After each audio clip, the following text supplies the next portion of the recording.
amigos, bienvenidos nuevamente. Acabamos de desarrollar elementos como la escucha activa, el habla, que son tan importantes para nuestro entendimiento como parte de la sociedad, como agentes pues, que negocian, que se desarrollan, que son mutuo dependientes y que al final pues, en la sinergia radica nuestro crecimiento y nuestro desarrollo a largo plazo con alguna sociedad u otra persona, ¿no? Muy bien, lo que vamos a desarrollar ahora son los actos lingüísticos básicos. Es decir, ¿qué responsabilidad viene detrás de cada uno de los enunciados que nosotros hacemos? Y los enunciados que nosotros hacemos dentro de un diálogo, dentro de una negociación, dentro de una exposición, cualquiera que sean sus objetivos, pues tiene sus propias características y, como lo menciono, sus propias responsabilidades. Muy bien, sucede lo siguiente: nosotros, por sentido común, por cultura, por tradición, damos por sentado que el lenguaje que nosotros desarrollamos es básicamente una descripción de una realidad. Descripción de cualquier tipo, pero finalmente una descripción. Esto supone que el lenguaje que hacemos, que las palabras, que las ideas que decimos, son posteriores a una realidad existente. Esa es nuestra manera de pensar, esa es una manera de pensar pues heredada de nuestra cultura en general. Sin embargo, ya en la segunda mitad del siglo pasado, del siglo XX, ha aparecido una rama de la filosofía llamada filosofía del lenguaje, donde se plantea lo siguiente, ¿no? Y no es que se invente eso, sino que se plantea algo que ya se ve en la realidad.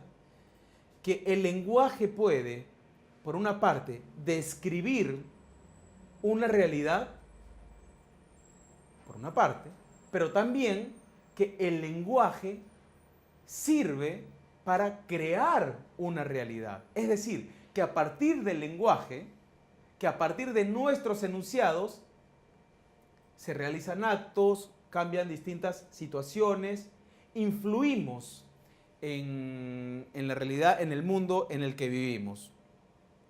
Entonces, una distinción clara sería, y bastante didáctica, sería dividir nuestros actos lingüísticos en dos. Lo que son las afirmaciones y lo que son las declaraciones. ¿Ok? Vamos a desarrollar lo que son, por una parte, el acto lingüístico de la afirmación y, por otro lado, el acto lingüístico de la declaración.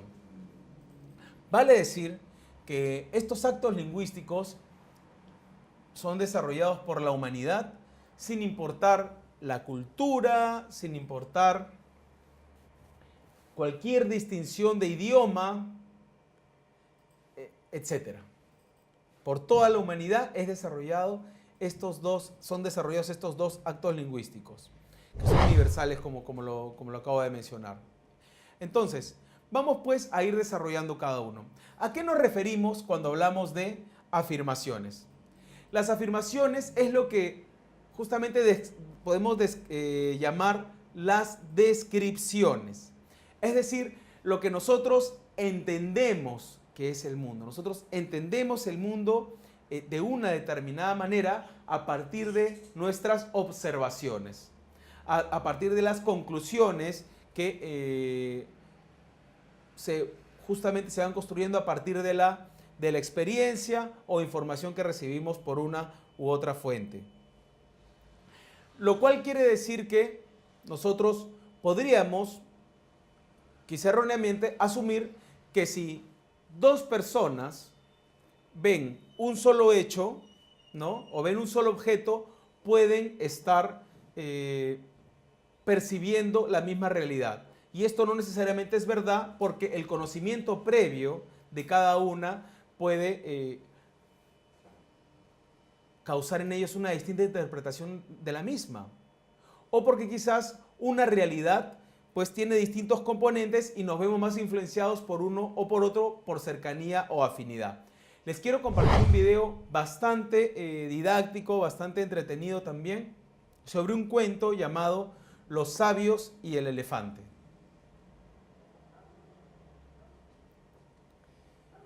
Muy bien, ¿qué hemos visto? Que tenemos un objeto que es observado por los distintos personajes del cuento, ¿no? Por los sabios, pero cada uno tiene una perspectiva distinta porque está situado en un distinto lugar. Por lo tanto, sobre un solo ente, la interpretación de cada uno de ellos viene a ser distinta. La pregunta sería, ¿quién tiene razón? Y la verdad es que todos tienen razón, pero tienen razón sobre un ámbito pues muy reducido. Por lo tanto, la información de uno no necesariamente le sirve al otro. De ahí que las herramientas del diálogo que hemos desarrollado en los 2 puntos anteriores vienen a ser clave para conocer cómo ve la realidad los otros agentes, en este caso los otros sabios. Entonces, eso es lo que podríamos nosotros ahora, en forma resumida, la forma en que podríamos hablar de las afirmaciones. Son las descripciones, lo que entendemos por la realidad. Ahora, hay algo muy importante con respecto a las afirmaciones. Las afirmaciones las podemos dividir entre verdaderas y falsas, ¿ok? Y son verdaderas justamente cuando nosotros podemos proporcionar, ¿no?, un testigo, alguien que puede coincidir con nuestras observaciones. Falso es el caso contrario. Nadie lo puede atestiguar, nadie puede corroborar nuestra información. Al nosotros, y ahora viene una parte clave, que es la de las responsabilidades. Al nosotros manifestar el acto lingüístico de la afirmación, es decir, al decirle a otra persona, al describirle una realidad, nosotros en ese momento, y es importante que lo entendamos, sobre todo en el ámbito profesional y en el de relaciones personales pues trascendentales, como es el caso del matrimonio, que al nosotros decir algo, nosotros nos hacemos responsables de lo que decimos. Nosotros nos hacemos responsables, ¿no? Hablando de construir confianza, nosotros debemos asumir la responsabilidad pues de los enunciados que hacemos en calidad de afirmaciones. Y es importante que asumamos que el hablar nunca es un acto inocente, menos aún en el ámbito profesional. El hablar nunca es un acto inocente, ¿ok? Conlleva una responsabilidad. Al hacer afirmaciones, pues asumimos una responsabilidad. Y esa responsabilidad radica en el hecho que la otra persona podría, por su parte, corroborar, ¿no? Buscar testigos o fuentes que verifiquen que la información que nosotros damos es real. Muy bien, estas son las afirmaciones que se dividen en verdaderas y falsas. Vamos a hablar ahora de las declaraciones. ¿Qué vienen a ser las declaraciones? Bueno, es muy diferente al caso de las afirmaciones. En este primer caso, existe una realidad, existe un mundo al que nosotros describimos. Las declaraciones crean una realidad. Después que yo digo algo, el mundo ya no es el mismo. La realidad relacionada a mi enunciado, a mi declaración, ya no es la misma. Es lo que podemos llamar el poder de la palabra. Vamos a ver el siguiente video, un hecho bastante claro para todos nosotros, ¿no? Sobre todo los peruanos, y vamos a ver justamente, creo que uno de los ejemplos más claros sobre el poder de una declaración. Muy bien, esto es un excelente ejemplo de declaración, ¿no? La independencia del Perú, 28 de julio de 1821. A partir de esta declaración se mueve una realidad, ¿ok? Pero no todas las declaraciones están relacionadas a eventos trascendentales. Esto se da, en este tipo de eventos también se da en los más casuales. Vamos a hablar, por ejemplo, de algunos ejemplos, ¿no?, de declaraciones con el que nosotros nos topamos día a día y vamos a dejar claro, ¿no?, les va a ser sencillo entender cómo una declaración, cómo un enunciado influye en la realidad. Una declaración de un juez, inocente, culpable. El juez no está haciendo una afirmación, no está partiendo de una realidad que está construida para contárnosla. El juez emite un enunciado que va a tener consecuencias en los hechos futuros. Declaración de juez, inocente o culpable. Declaración de un árbitro de tenis o de vóley, fuera. La bola cayó fuera del campo. Es una declaración que va a tener unas consecuencias en el curso del juego. Una declaración de un ministro de la iglesia, los declaro marido y mujer. Vamos entendiendo entonces ya más claramente la diferencia entre un enunciado, que significa una declaración, versus lo que significa una afirmación. Declaración de un profesor, aprobado. Declaración de un profesor, 11, 20. Declaración de un jefe, el informe no está bien redactado. Lo que va a suceder a partir de esa declaración es que el subordinado va a tener que rehacerlo, etcétera, ¿no?, o brindarle explicaciones. Declaraciones tan sencillas que podemos hacer a diario, como ¿cuál, por ejemplo? Es hora de la cena. Hay una acción como consecuencia de esa declaración. El mundo, la realidad, es diferente a partir de una declaración. La palabra crea la realidad. En las afirmaciones, el mundo, la realidad, deriva en una palabra. Muy bien. Ahora vamos a desarrollar un poco más el tema de las declaraciones, que son pues muy relevantes para los momentos en que desarrollemos una negociación o un diálogo en el que busquemos pues justamente la creación de armonía, ¿no?, entre dos personas. Mientras que las afirmaciones son verdaderas y falsas en función a su correlación con la realidad, las declaraciones no se dividen en verdaderas y falsas, sino en válidas o inválidas. ¿Ok? ¿Y qué es lo que hace una declaración? ¿Qué es lo que hace a una declaración ser válida o inválida? Lo siguiente: el poder, la capacidad para hacer cumplir esta declaración. Con los ejemplos que acabamos de desarrollar, pues va a quedar claro este punto. Declaración de un juez, inocente o culpable. Lo acabo de decir. ¿Quién lo dijo? Un juez. ¿Qué pasa si el acusado dice inocente o culpable? Eso no va a influir absolutamente en nada, ¿no? Podría decirse que es una declaración, ¿no?, porque no está afirmando nada. Él dice inocente o culpable, el acusado dice eso, pero va a tener cero influencia. ¿Por qué? Porque no tiene la autoridad para justamente determinar si una persona, mucho menos él mismo, es inocente o culpable. Declaración de un árbitro de tenis, fuera. Si alguien del público dice eso, no tiene absolutamente ninguna influencia en la realidad. Lo tiene que decir alguien con autoridad, como es el árbitro, ¿no? Creo que con estos dos ejemplos queda claro el tema, pues justamente para establecer que la declaración es válida o inválida en función al poder. Ahora, ¿el poder de dónde viene?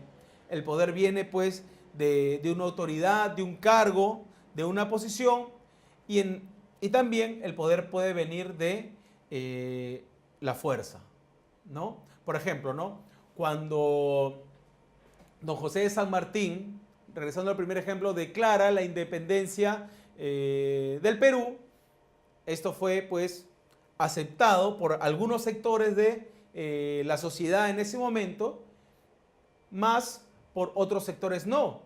Tuvieron que aceptarlo en la medida que los organismos del Estado iban consolidando su influencia en todo el país. Pero otra parte por otra parte teníamos también pues a, a un país, a una colonia que luchaba por mantenerse, ¿no? Por parte pues de España, y esto dio pie a distintas guerras donde finalmente se llegó a consolidar ese tema. Entonces, a partir de ahí, la declaración también ya tuvo, en este caso es un ejemplo de la fuerza, ya tuvo validez también para, en este caso, para los colonizadores, ¿no? Como lo fue el caso de España. Entonces se da por cargos que existen o se da por la fuerza. Quien hace la declaración, si no cuenta con poder, pues justamente no tiene influencia en la realidad, ¿no? Eso es lo que le da validez justamente a una declaración.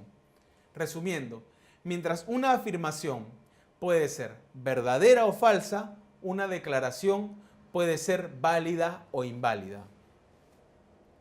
Vamos a hablar de un tercer acto lingüístico que es vital. Vamos a hablar de las promesas. ¿Ok? Vamos a hablar de las promesas y vamos a complementarlo al final con el tema de las peticiones. Y vamos a ir dándonos cuenta cómo este conocimiento, cómo este entendimiento cómo el entendimiento de esta información a desarrollar nos va a servirnos a nosotros de guía para escoger mejor las palabras que usamos al momento que, sobre todo, establecemos compromisos o al momento en que hacemos solicitudes, buscando que las mismas sean concretas y que tengan pues una consecuencia positiva para nosotros. Desarrollemos entonces en primer lugar las promesas. Las promesas son actos lingüísticos, como las afirmaciones o declaraciones, que nos permiten coordinar acciones. ¿Ok? Cuando se hace una promesa, uno se compromete ante otra persona a realizar una acción a futuro. ¿De acuerdo? Entonces, y esta promesa, al momento que desarrollamos una promesa, nosotros no solamente sabemos que en determinado momento tenemos que desarrollar una acción determinada, sino que quien recibe la promesa actúa en función a la misma.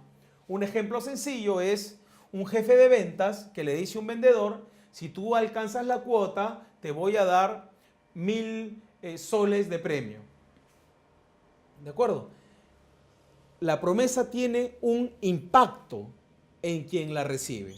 Entonces tenemos que entender la importancia de las promesas y su impacto. Y por supuesto, la importancia que tienen en una relación humana el cumplir con las mismas. No es solamente una promesa, un compromiso personal. Al momento de hacer una promesa, nosotros no solamente nos comprometemos ante quien recibe la promesa, sino también ante el entorno, ante la sociedad. ¿Por qué? Como resultará lógico, si nosotros cumplimos o no cumplimos con la misma, esto calará en nuestra reputación, en nuestra credibilidad, de tal forma que si nosotros no cumplimos lo que prometemos, cuando nosotros lleguemos a otras personas y hagamos estas promesas buscando influir en su comportamiento, si nosotros no contamos con credibilidad, pues no tendremos ningún efecto. ¿Cuáles son los elementos de la promesa? Un orador, la persona que le da, un oyente, una acción determinada con condiciones de satisfacción de una expectativa y un factor de tiempo determinado. Estos son los 4 elementos de una promesa. Ahora, una promesa está compuesta por 2 procesos a su vez. Primero es el proceso de hacer una promesa y otro es el proceso del cumplimiento de una promesa. Empecemos entonces con lo que es el proceso de hacer una promesa.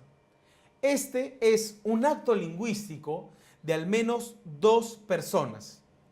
Quiero hacer una salvedad eh, que a veces la palabra promesa la usamos como quien dice, como una promesa a mí mismo, ¿no? El lunes comienzo la dieta, el viernes empiezo a hacer ejercicios. Eso no es tan, cuando es a ti mismo no es tanto una promesa, sino que es una declaración, ¿ok? Una promesa como tal es un acto lingüístico que se da al menos entre dos personas. Pero no culmina ahí, o sea, no culmina con el enunciado. El proceso de hacer una promesa culmina con la aceptación de la promesa de la otra persona. Vamos a dar un ejemplo. Prometo darte una visita el día de mañana. El día de mañana paso por tu oficina. El hacer una promesa no termina ahí, porque la otra persona puede responderle, ya, perfecto, te espero. Ahí sí termina el proceso de la promesa, pero la otra persona podría responder, no, ¿sabes qué? Mañana, en la mañana no voy a estar afuera. Entonces, ahí no se ha ejercido, pues, el proceso de hacer una promesa. El mismo que, reitero, culmina con la aceptación de la promesa. ¿Ok? Vamos al segundo proceso. Cumplimiento de una promesa. Podríamos pensar que este proceso empieza y termina con el acto, pues, justamente referido, ¿no? El acto al que uno, pues, se comprometió al inicio, al cerrar el primer proceso. Pues no, el cumplimiento de una promesa no termina ahí. El cumplimiento de una promesa termina cuando la otra persona entiende que se ha cumplido con las condiciones ofrecidas. De ahí que es básico tener claridad sobre las expectativas, ¿no? Y en el ámbito laboral es muy recomendable que estos cumplimientos, que este visto bueno a los compromisos ya cerrados se pongan por escrito, ¿no? En el ámbito personal podría quizás variar, pero en el ámbito laboral es muy importante asegurarnos que haya evidencia, puesto que las personas cambian, las funciones cambian, los representantes de una compañía pueden cambiar y es importante que siempre haya una bitácora donde puedan, pues, los compromisos estar disponibles para revisión de las personas que mantengan todavía estas relaciones comerciales. ¿Cuáles son los problemas más comunes de las promesas? Y van a ver que esta información es importante a todo nivel, ¿no? Tanto en la vida laboral como en el ámbito personal. Los problemas más comunes de las promesas, por una parte, son no saber hacer peticiones, ¿no? No saber pedir, ¿no? Algunas personas no piden o no ofrecen en determinadas circunstancias. Y bueno, ¿qué sucede? Al no pedir uno puede pasar inadvertido, ¿no? O también podría victimizarse, ¿no? Digamos que, pues, me encuentro ante mi jefe, y estamos hablando de mis condiciones laborales a partir de un cambio de puesto, ¿no? Entonces, me pueden estar diciendo, sí, mira, te vas a mudar a otra zona, te vamos a dar, pues, tal fondo para que te puedas, digamos, instalar para tu alimentación, etcétera, ¿no? Entonces, yo podría estar pensando, ya, ok, me voy, no tengo problema con eso, pero me gustaría, digamos que soy soltero y quiero visitar a mis padres, me gustaría poder tener, pues, esta facilidad, ¿no? Y que la empresa me pague los viajes al menos 2 veces al mes, ¿no? Entonces, ¿qué pasa si uno se inhibe? ¿Qué pasa si uno no pide? Si uno no se toma en serio esta idea de que es importante atreverse a pedir. Es parte de nuestros derechos, de nuestra dignidad como personas, el derecho a pedir. ¿Qué pasa si no lo hago? Volvamos a este ejemplo. Si yo no pido eso, entonces el jefe puede estar entendiendo que estoy conforme con las condiciones ofrecidas. Y luego, ¿qué puede suceder? Que mi necesidad de visitar un par de veces a mi familia con los pasajes pagados por la empresa, van a terminar definitivamente desatendidos y yo puedo estar generando un resentimiento, ¿no? Entonces, esa es una de las consecuencias de no pedir. Necesidades insatisfechas y potenciales resentimientos. Y también el hacer peticiones como si no sonara a una petición, ¿no? Sí, mira, ¿sabes qué?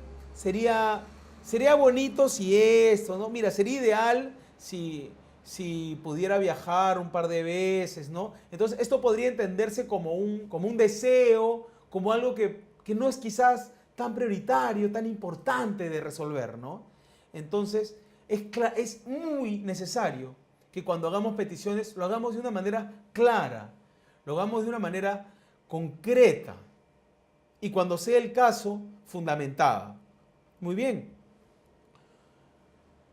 Cuando el orador entiende diferente del oyente, es justamente cuando también se da pues un problema al momento de hacer una promesa y tiene que ver con la claridad con la que nosotros hacemos peticiones y con la claridad con la que nosotros buscamos dar respuesta a esas peticiones.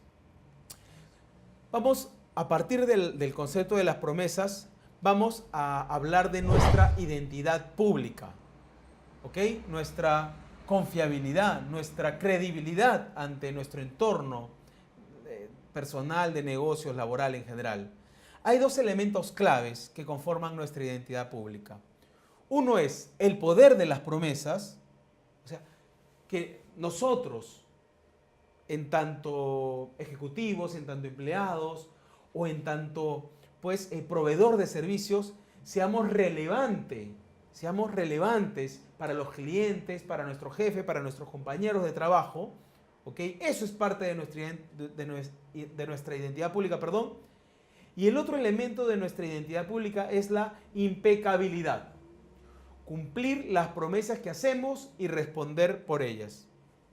Naturalmente, esto aplica tanto a individuos como a organizaciones. La pregunta es, ¿sabemos pedir?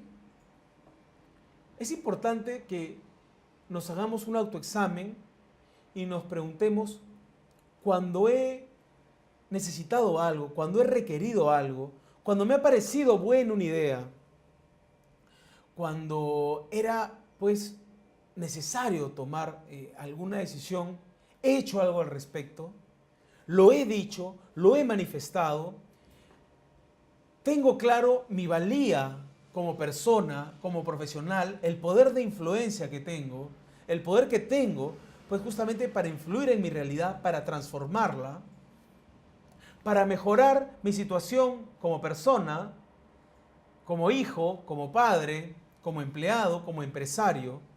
Estoy pidiendo lo suficiente a mis empleados, a mi jefe, a mi cliente, a mi proveedor. Sabemos pedir y es importante que tengamos claro que no existe persona que no requiera ayuda. Quien no pide se aísla, ¿de acuerdo? Quien no pide se aísla y reduce pues sensiblemente sus recursos y por tanto posibilidades de desarrollo, de crecimiento y de felicidad. Quiero compartirles ahora un video muy simpático que habla justamente de lo difícil que es pedir.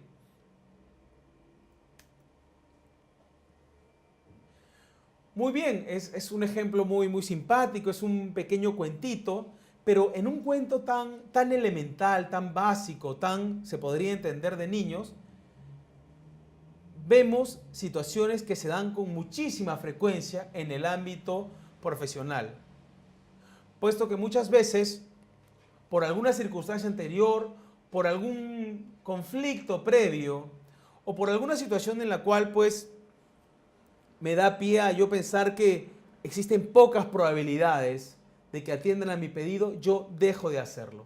Vamos a repasar algunos juicios que nos bloquean al pedir. Uno es, descubrirán que no sé. ¿Ok? Esto pasa mucho, por ejemplo, cuando por ejemplo, uno ingresa a un nuevo trabajo, ¿no? Entonces estás en la etapa de inducción. Entonces uno puede llegar y tiene, salvo que seas practicante, recién estás comenzando y digamos que ahí te sientes un poquito más de confianza de decir, bueno, no sé nada, para efectos de práctica, ¿no? En materia académica se entiende que sí, pero digamos que ya tienes algo de experiencia, te contratan en un trabajo y estás en el proceso de inducción y te empiezan a explicar, etcétera, y naturalmente, pues, una empresa versus otra, podemos estar hablando de industrias distintas, podemos estar hablando de procesos distintos, de sistemas de información distintos, pero pasa mucho de que uno se inhibe de decir, no sé, por miedo. No, pues van a descubrir que no sé esto, o van a descubrir que pues no domino tal técnica, ¿no? Y eso es un craso error. Es un craso error porque eventualmente, más que descubrirlo, ¿no? Tú vas a demostrar esa carencia de información y eso va a ser mucho más complicado de resolver, ¿no? Sobre todo porque puede estar pasando eso varios meses después de haber asumido un nuevo trabajo, ¿no? Ese es un ejemplo concreto de las consecuencias, pues, de no pedir dentro del juicio que estamos desarrollando, que viene a ser descubrirán que no sé. Otro es muestro que soy vulnerable. Claro, puedes estar mostrando que eres vulnerable, pero si no pides, vas a seguir siendo vulnerable. ¿Cuánto tiempo más quieres prolongar esa situación? Otro es voy a molestar. Si tú sientes que vas a incomodar a alguien por pedir, entonces es el momento de preguntarte si estás valorando tu rol, si estás valorándote lo suficiente, pues, como para entender que no eres digno de pedir, de solicitar lo que tú sientes que por derecho te corresponde al menos saber o tener. Otro juicio equivocado que nos bloquea al pedir es me van a decir que no. Bueno, acá es inconveniente trabajar un poco en nuestra actitud positiva, sobre todo si queremos negociar, y siempre cuando pidamos, hagámoslo con la expectativa que nos van a decir que sí, ¿no? Otro vicio es me pueden decir que no. Bueno, miedo al rechazo. De rechazos está construido el camino al aprendizaje y al triunfo. Entonces, vayamos repasando y reconociendo en nuestra propia experiencia, en nuestra propia vida, uno, como lo he mencionado hace un momento, si nosotros estamos pidiendo lo suficiente y si no lo estamos haciendo, ¿por qué motivo lo hacemos? ¿No? Entonces repasemos justamente estos vicios, ¿no? Descubrirán que no sé, mostraré que soy vulnerable, voy a incomodar, me van a decir que no o me pueden decir que no. ¿Por qué motivo no estamos pidiendo lo que tenemos que pedir? ¿Qué podemos hacer para desbloquear estas barreras para pedir? Hacernos las siguientes 5 preguntas, las cuales yo te aconsejo pues que desarrolles para ti mismo y vas a ver cómo te sirve en tu ámbito personal y profesional. Una es, ¿qué podría pasar si pidiera? Otra es, ¿cuáles serían las peores consecuencias de pedir? Que me digan que no o que me digan que después. ¿Cuáles serían las consecuencias positivas? Todo un mundo de posibilidades, ¿no? Tú solo te lo vas a ir respondiendo en cada uno de los casos que enfrentes. ¿Cuáles son las consecuencias de no pedir? ¿Y qué gano pidiendo? Y una de las cosas que ganas pidiendo es el empoderamiento, puesto que te haces cargo de tu realidad, ¿no? Te haces cargo de tu vida, de tu realidad, porque estás tomando el toro por las astas y buscas influir en ella, ¿no? Valorándote lo suficiente, lo necesario, lo que corresponde para saber que tienes todo el poder que tú decidas para influir en tu vida, en tu crecimiento y en tu rendimiento en general. Muy bien, ahora nosotros podemos estar muy animados al hacer peticiones, pero existen peticiones que no se escuchan como tales. Ya justamente lo mencioné hace un momento, pero ahora voy a profundizar un poquito más y te lo voy a hacer con algunos ejemplos. Peticiones que no necesariamente son escuchadas como tales. Es decir, yo quiero pedir, es más, yo siento que estoy pidiendo, pero quien me escucha no necesariamente lo entiende como una petición. Y ojo, que esto es muy frecuente. Reconozcamos estos ejemplos que te voy a compartir para que te asegures de no usar estas frases y ser claro cuando pidas. Un ejemplo. Necesito el reporte. ¿Okay? Lo necesito. Ahí termina, lo necesito. Yo lo puedo entender como una petición, la otra persona no necesariamente. Puedes ir a ver a este cliente y ahí queda el diálogo, ¿no? No necesariamente se ha hecho una petición. Me gustaría que. Eso no es una petición concreta. Es indispensable que suceda lo siguiente. Tampoco es una petición concreta. Esas son básicamente afirmaciones, indagaciones, declaraciones, pero no son peticiones. Una petición, si quieres asegurarte que estás haciendo una petición, utiliza las siguientes palabras. Te pido, te solicito. ¿Ok? Cuando desarrolles un diálogo, cuando te enfrentes o cuando estés frente a tu socio, a tu cliente, a tu subordinado, a tu jefe y quieras hacer una petición, utiliza estas palabras. Te pido, te solicito. Ahora, ahí no termina el tema. Vamos a hablar ahora de las ambigüedades del sí, ¿no?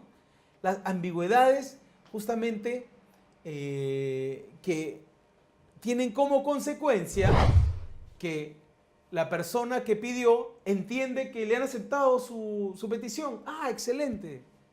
Y no necesariamente ha sido así, ¿no? Entonces, hay que identificar cuáles son las respuestas ambiguas al respecto. Las respuestas ambiguas son, igual, vamos a hacerlo con ejemplo. Necesito o te pido que, necesito que suceda tal cosa, eso sería el ejemplo de una petición mal hecha. Digamos que lo corriges. Te pido que vayas a visitar a este cliente. Y la respuesta es, déjalo en mis manos. Lo visitará, le encargará a otro. ¿Cuándo lo hará? Te pido que el informe se cierre te pido que el informe se cierre el miércoles, por favor. Haré lo posible. Eso pasa muchísimo, ¿eh? Si no tienes mucha experiencia laboral, créeme que te va a suceder muchísimo a la medida de los años. Y si ya tienes varios años, vas a saber a qué me refiero. Haré lo posible. Yo puedo estar asumiendo que, wow, excelente. Y ya el miércoles puedo estar pidiendo el informe y no necesariamente está listo, ¿no? Porque la otra persona dijo, haré lo posible. Bueno, probablemente hizo lo posible, pero no se pudo y ya está. No necesariamente se sintió comprometida.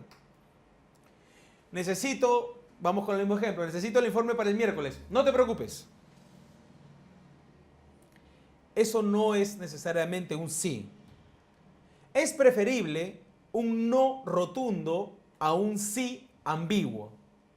Entonces, si vas a hacer una petición y quieres estar seguro que esta persona está aceptando darte lo que le estás pidiendo, recibe un sí.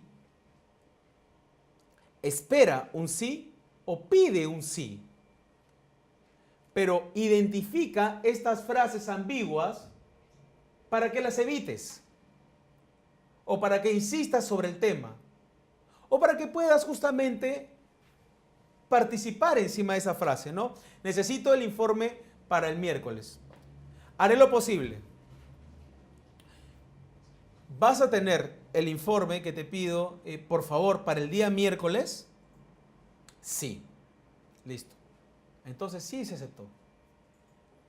¿Okay?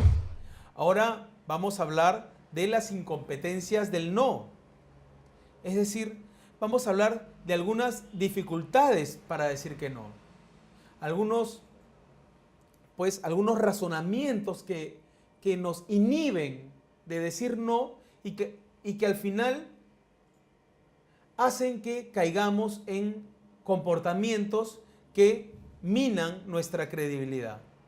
¿Por qué? Porque podemos estar diciendo sí ante una petición que no nos es posible cumplir, ¿no? Pero ¿cuáles son las dificultades que muchas veces encontramos para decir no?